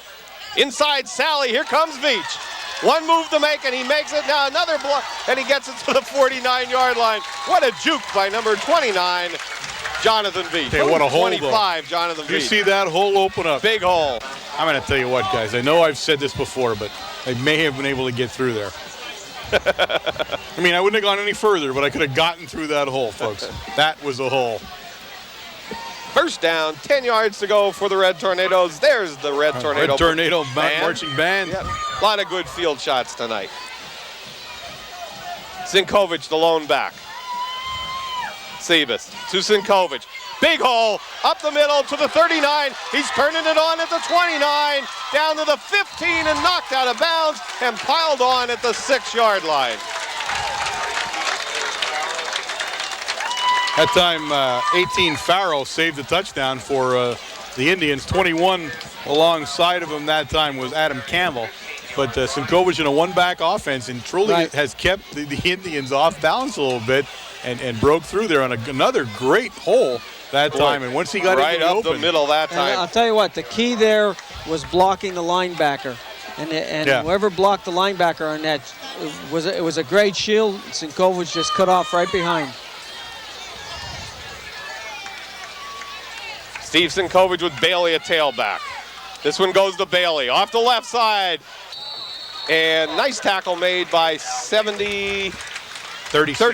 in on the tackle for the Indians, which is Mike Palco. And I'm going to tell you what, Palco saved the touchdown. Because had he broken outside, there was nobody else that there, was a touchdown. Palco saved that one.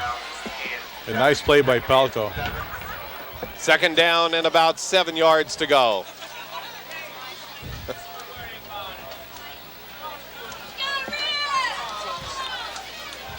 Ten minutes and 40 seconds remain, people, in the fourth quarter here. This could be the final nail in the coffin for the Indians. Sebas to Bailey. Same play and a good tackle that time by 76 in on the tackle. Brian Carnuccio coming from his right tackle position.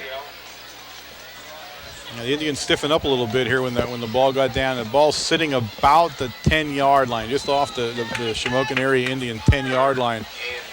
3rd and 7, and Paracella brings the play in for Big Red. You may see a pass here, guys. I don't know. Veach is split far right. Paracella split far left. Back to pass. Big rush on Sebas, and he had to cut it back upfield. That time, the rush from the right side of the Indian defense, which was number 72 in there, Chris Carnuccio. An interesting call here is what Big Red may elect to do. They're going to believe they're going to talk about it. They call a timeout, but my guess is we might be looking at a field goal attempt here. I'm not sure. Well, that looks like the field goal team coming in. Looks like that's what's happening right there. I mean, I was wondering whether we would set up for it, and yes, we are. We're apparently going to attempt a field goal. The ball's sitting right at the 11-yard line. And again, as we've seen, So that makes that 18, How 28. long? 28? Wayne, come on, let's go. Come on, you're the resident kicker guy here. Where's the ball? On the 11-yard line. Yeah, 5 yards back. Wait, hold on. Ladies and gentlemen, please Thanks, stand by. We're having technical difficulties in the addition department of the kicking game. Sorry, Wayne, I didn't know you weren't with us on that one. Well, he's putting the tee down. He's putting the tee down on the soccer 18-yard line, right? 28-yard kick. Oh, now it's a 28 now. So it's anywhere from inside to 30 is going to be the kick. Montgomery, the holder, Sinkovich. Mike Sinkovich will attempt the field goal. Snaps back and flags on the play, and we might get picked and up. boy, he boomed that one. That one might have gone 46 yards. Now, if we might be a little bit against closer. Shamokin. That one's offside against Shamokin. So the Indians are going to take a 5-yard penalty. Now this is going to change the whole idea I here. think we're going for it. Now here. we're going to go for it because it brings a 4th and 3 up for Big Red, and Sebas is now entering the ball game. And you can hear the fans in the background. They've already made their decision. It's a go for them, which is easy for them to do. But at a game like this, 26-7, right? It doesn't matter. It really doesn't if you go for it here or you kick the field goal with 9:35 left in the ball game. 4th down and about 2 yards to go for the Red Tornadoes. Sinkovich and Bailey in the backfield. Sebas to Bailey off the right side and going to about a 1-yard gain. Yeah, nope. They'll turn the ball over. Still a good try. Yep. Good try. Shamokin area stops the Red Tornadoes down around the 8-yard line where they'll take 7-yard line where they'll take the ball over.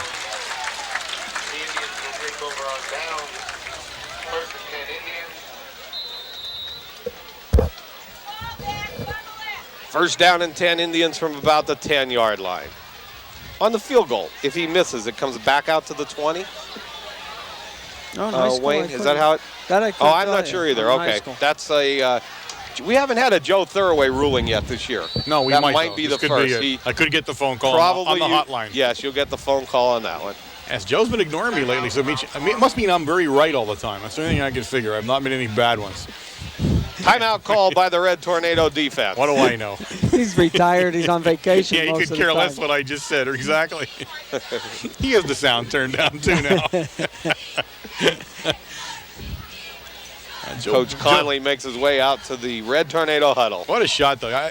We're going to take a moment here, and again, we want to blow our own horn a little bit here and take a look at this crew. Wayne, it's right in front of you there. Give everybody an idea here. Okay, we're on the main camera doing an excellent job, and he's upstairs right above us in the press box, and that's Joe Mazer on the camera. In the lower press box here in the first half, we had John Beluda. Now we have Tara Goodlunas. the program director for tonight, who's making all these switches with the cameras and on field and in the stands and everything else, is our main man, Joe Novotny. The shoulder camera downstairs is Gary Tresker, and the cable grip is Brent Fisher. If you can do anything, please let these kids know exactly the fantastic job that they're doing. It's their time. They get nothing out of this. And in fact, on Wednesday night, as you see the program, they're in the studio running it. First down, Indians deep in their own territory. Griff is going to try Verano off the left side. Finds some running room for about 5 yards. 25 Veach on the tackle, along with 71 Dalkas. We're starting to get a serious moth problem here, you know, and I'm starting to get concerned here. Some of them are fairly sizable. You worry about the Marion bees and you worry about the Shamokin moths. Well, somebody has to here. Second down, about 4 yards to go for the Indians. Griffiths gonna throw. Out in the flat, hits Chicatano, but a great play by 35, Brian Detry. Way to go, did Brian. A great job from his strong safety position. And the ball carrier is down. That was quite a hit. He may.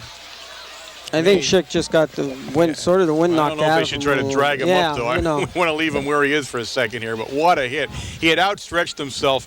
He had his hands way up in the air to catch the pass, and he never got him all the way down, and Detry absolutely tattooed him down about the 18-yard line, I guess, 17-yard line. Now they're working on cramps right now, but boy, it didn't look that way. Not at first. He went down hard, though. Down, right. Well, we're coming in as a consult on cramps, since we we saw more cramps last week than we want to see in the rest of our lifetime. But they're also going to measure here, I believe, for the first down. You see, of course, that's Coach Edwards down there, isn't it? Who do you have Coach down Edwards there? is right here. Is that Doc? That's Doc Greco. Oh, Doc Greco, is okay. down there. Yeah. Well, I don't know which one of those is going to be mad at me, Coach Edwards or Doc Greco on that one. Did we get in his helmet there? Come on, guys, look at this. Hey, it looks like they're working on. You can see whether or not he shaved or not tonight. Sam knows that hurts. That is one painful injury. Third down and 1 to go. That was not a first down. They're going to get Sam up, I believe. And Coach Williams is out there too, lending a hand in the cramp department tonight. He's a semi-medical person when it comes to cramps right now. Everybody got a crash lesson in him last week. 8:42 left in the ball game. The Red Tornadoes in the lead, 26-7.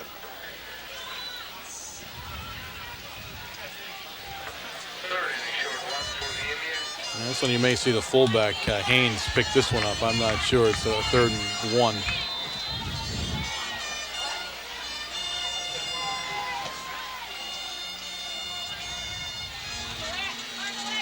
Going off the left side with the quarterback and close to a first down. Yeah, I think he may have picked it up. He did. First down, Shamokin area Indians. 8:29 remaining in the contest tonight. And again, a perfect night, a packed stadium. Ladies and gentlemen, if you could see this whole stadium, it is absolutely full. There's standing room only around both end zones again.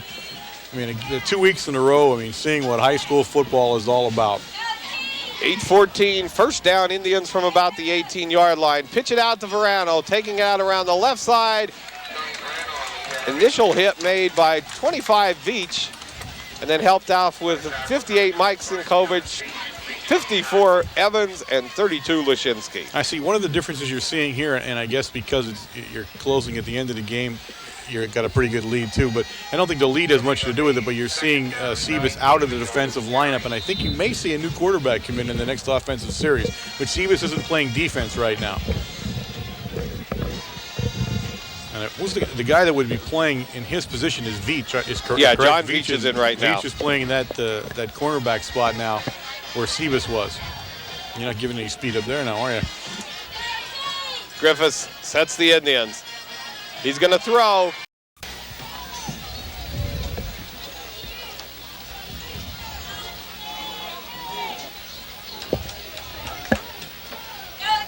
Griffiths with Verano a tail, and that's going to be illegal procedure or an offsides against the Red Tornadoes. Boy, we hedge ourselves on that. Straddled the Yeah. fence there, didn't real we? quick. Yeah. I was what? Uh-oh. I'm impressed. I think we lost something here. No, Are we back? Yeah, it could be an offside or illegal procedure.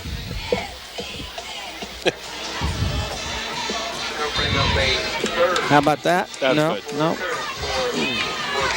3rd down and 5 yards to go.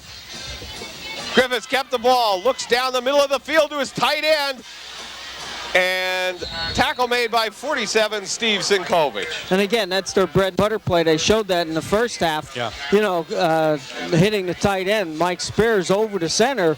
And in the first half, it showed some good yardage there in the middle of the field.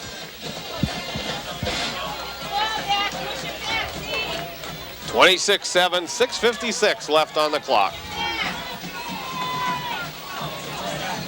Griffiths gonna throw again. Oh, in and out of the hands of Farrow, and John Veach had his eyes on it. And the Jet thought he was going to get lucky there a second. 2nd down, 10 yards to go. 29, Josh Paracella into the game for the Red Tornadoes. And you're seeing some of the starting defense now coming off to an ovation from the stands, a well-deserved one. Played their hearts out tonight. Really had a great defensive effort here, and offensively too. But defensively, the standout, stalwart defense that we've known. Put number 88, Jake Shellhammer, in the safety position for the Red Tornadoes. Griffiths back to pass, gets a rush, big hit from number 58, Mike Sinkovich. That's Sinkovich. That could be number 8. Yes. That could be 8. I'm saying it is. I'm saying we tied the record. Jose may argue that one that you talked about, and that may be true, but as far as I'm concerned, at least at this moment, folks, till we get the official stats in, that was the 8th sack of the ball game, tying a record set against North Schuylkill for sacks in a ball game. 6 minutes and 7 seconds left on the clock. 3rd down, 17. The Indians flood the left side of the field. He's going to roll to his left, looks downfield, hits number 10 with a nice reception, Bill Wetzel.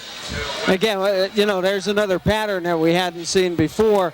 You're looking at trips all night. Now they put 4 receivers over on one side. And what you're doing is you're trying to get one man release someplace. You know, you see the strong safety coming up. He's taking the short man because it looked like it was going to Verano, and you leave one person open. That's number 10.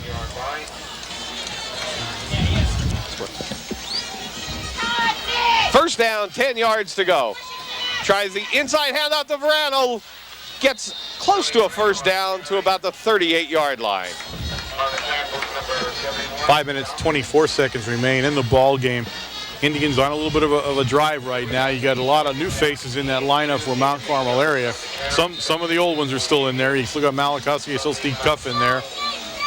You got some new ones in the defensive backfield that came in. Shellhammer's back there at free safety right now. Wojtovich, one, is at the cornerback position right now.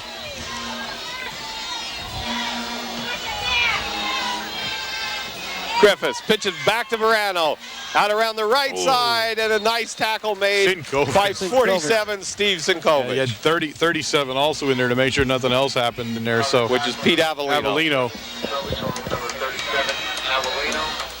But I'll tell you what, I don't want to see it overlooked in this ball game, but Steve Sinkovich and Mike Sinkovich played great football games. Yes, they did. And, you know, it's, I guess, coincidence that they were both at Supper Club last night. We had them as our guest. We had, you know, it was great to have him. We had Nick Sebas with us also, and we had Evans with us as the 4 people. So we had some great guys with us last night. Griffiths back to pass, looks at Farrow.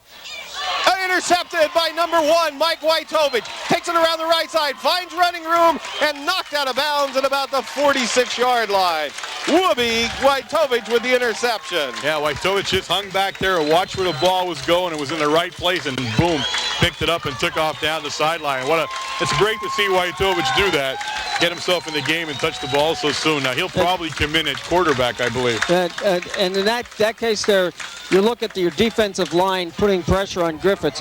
You got some guys, some tall guys that make the quarterback throw the ball a little bit higher than normal. That ball did go through Phil Farrow's hands, you know, as he was going up in the air. It was a high pass. Yeah. New lineup in there for the Red Tornadoes right now. Wojtovich hands off to Veach out around the right side. And he's still on going. his feet. 41. Rose. Mickey Rose was watching the play at that point, and boy, somebody nailed him. Number 8 into the ball game for Mount Carmel area, of course, Mike Smith now.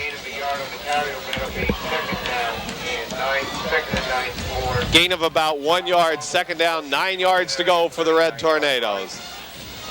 And of course, the Williams trademark, everybody gets to play in big ball games, continuing at the Shamokin area series. And that's what you like to see, everybody playing football. Wojtovich to Veach. Finds some running room up the middle. Breaks it to the outside. Fumbles the ball.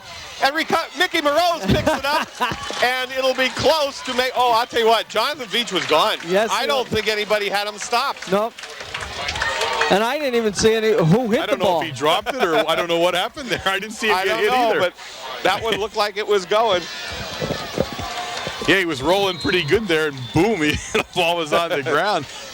And Morose, to his credit, picked it up and took another great hit as he did. He's starting to wonder what happened to him in there. 2:54. He's a pretty tough kid, though. 2:54 left on the clock. This one's to Veach. Boy, Jonathan Veach just keeping his legs moving. First down and a fumble on the play. He dropped the ball, or somebody stripped him this time. Yeah, he was in the pile up there, and somebody got a hand in, I think, and just drugged the ball out. We picked it back up. Shellhammer.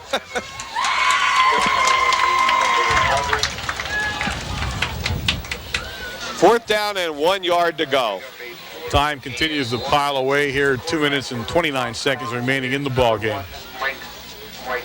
2:24 and counting. 4th and 1 for the Red Tornadoes. Rose and Veach in the backfield. This one goes to Veach. First down and more to about the 29-yard line. Still on his feet and knocked out of bounds at about the 19-yard line. I'll tell you what, you look at Flag. You I knew that look was a at late him running. You know, he late hit. Hasn't that super quick speed, but again, look at his foot movement when he comes to a defender. His foot movement is going either way, and he looks for where the defender's head is moving, and he's going in the opposite direction. He's as a freshman, as somebody who does not have that much time on a varsity level, he's just showing some great poise out there running that football. Yeah. He comes off the field now for well-deserved rest. Dead ball foul on sportsmanlike conduct against both teams. We have offsetting penalties on the play. First down. He also came off for a talking with, and the worst part about being John Veach is you got to come off and have your dad yell at you.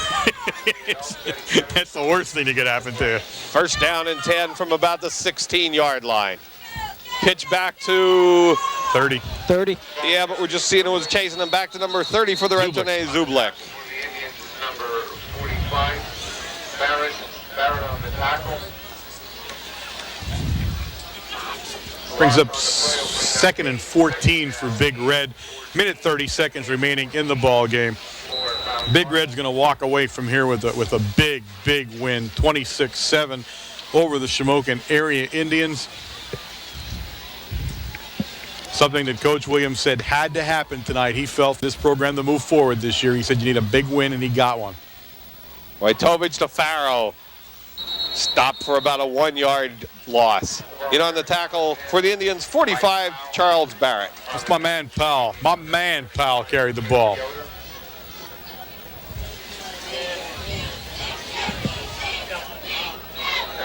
"51 seconds and counting down."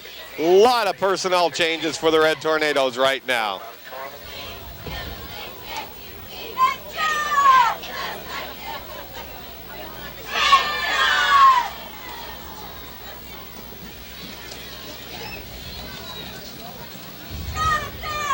Third down, 15 yards to go. Ooh. 27, the ball carrier for the Red Tornadoes, which is Matt Van Duren. That play was made by 79 Dan Jones. That'll do it. Wind it down. 11 seconds. 10.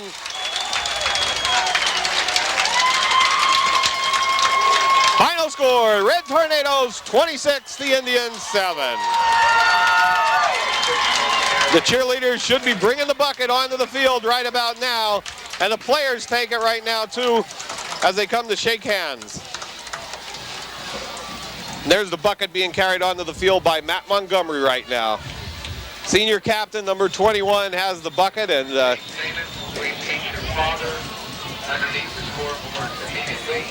quite a rivalry for that bucket, Wayne. Excellent. I know how many years it's been going on, you know, and it just gives you that little extra incentive to play this game. You know, for years it was a Thanksgiving Day game until everybody sort of looked down the road, looked for district playoffs and everything else, and the change in the format. And that game was then changed. It came to the fourth game of the season, but it's always been the game for the bucket. Oh, absolutely. Yeah, I think it always will be. And it mattered not records. There's been years when the Red Tornadoes were undefeated. There were years when it went the other way, and that's just a great situation. There's the bucket right now. The Red Tornadoes have it, and they're holding it up in the air. Well, I think all the things that Coach Williams looked for happened tonight. He wanted some offensive cohesiveness. He wanted some hitting. He wanted some physical play. He got all of those things. You know, I think he got everything he was really looking for. I think he said last night, and he couldn't have been more adamant about it last night, when you came off a loss like we did, what you needed was a big win against a quality program. Now, no better win can come against a quality program in such a fierce rivalry as it is against the Indians. So I think he got his wish, and I think he felt that was a building block that was probably going to be able to carry us through the next series of tough games. Now, of course, we travel next week. We look ahead real quickly. We travel to Nanticoke. It's a two-game series. We do not know a lot about Nanticoke. We'll pick some up at Supper Club on Thursday night and be able to tell you in the pregame. But Nanticoke has not renewed the series, so they will drop off our schedule after this game anyway. So we'll take one long trip up to Nanticoke and play, I believe they're the Trojans, up at Nanticoke. And then, of course, we move into the real meat again with Marion coming to the Silver Bowl. Following that, then out to North Schuylkill for another test as we go through the season. So this was a great win, and I guess it was amplified by a win coming off a Southern loss. So definitely a win that the Red Tornadoes needed. They needed to come in here and prove to themselves that they could be a good football team. And tonight they proved to themselves that they are a good football team. Now we want to mention, I think, before we sign off, and again, we cannot say enough about it. I talked to some of the crew at halftime. And you want to see, if you think this is all about football players, it's not. This is about young people who can run cameras, switch back and forth between 3 different cameras, on-field cameras, cables, the whole 9 yards. You saw a quality, first-rate performance on TV, and we're not going to let it pass. You watch it tonight, don't take it for granted. You don't see anything better on ABC on a Saturday afternoon, on ESPN, or anywhere else. These kids put their heart and soul into it. Right now, as you watch it, they're in that high school, all of them, making sure you're seeing it on their own time again. So I want to say again, thank you to them, because without them, we would be nothing. We'd be sitting here talking to the wall, and they'd throw us out. But I just cannot say enough about this broadcast tonight. I think, and on top of it being so good, it was a away broadcast. Right, folks. We were coming off of the one camera on the roof idea, hoping you got the whole scene. All of a sudden, you're on a away stadium. You got 3 cameras. You got everybody in cohesion. You got a truck downstairs, courtesy of IMAC, that is state of the art. So I just want to bring attention to them on top of a giant game.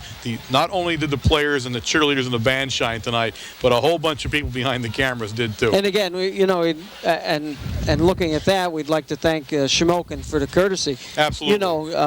For letting us have as much room in this press box right here on the second floor and on the first floor on the visitor side.